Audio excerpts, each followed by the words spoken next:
वसुंधरा अभ्यासिकाच्या वतीने शासकीय सेवेमध्ये निवड झालेल्या विद्यार्थ्यांचा तसेच NMMS परीक्षा उत्तीर्ण झालेल्या विद्यार्थ्यांचा गुणगौरव सोहळा दिनांक 1 मार्च 2025 रोजी मानवत शहरातील वसुंधरा अभ्यासिका येथे मान्यवरांच्या उपस्थितीत पार पाडला।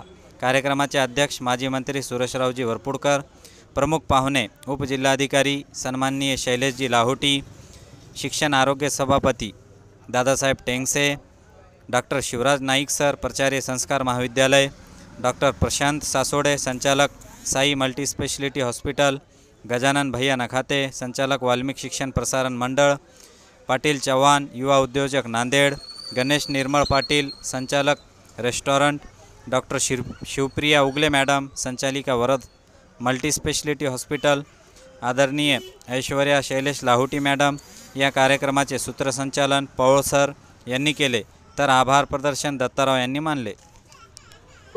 आणि या सुंदर अशा अभ्यासिकेमध्ये तोमरे सरांनी आम्हाला बोलवलं, आमचे मित्र गजू नागेश्वरजी यांनी बोलवलं, त्याबद्दल मी त्यांचे आभार मानतो आणि सर्व विद्यार्थी मित्रांचं मी कौतुक करतो। आपल्याला अजून मोठं यश मिळेल यासाठी मी परमेश्वराला प्रार्थना करतो आणि पुढच्या वर्षी यातले अजून चांगले मोठे अधिकारी घडतील यासाठी मी या अभ्यासिकेला आणि आपल्या सर्वांना शुभेच्छा देतो। धन्यवाद।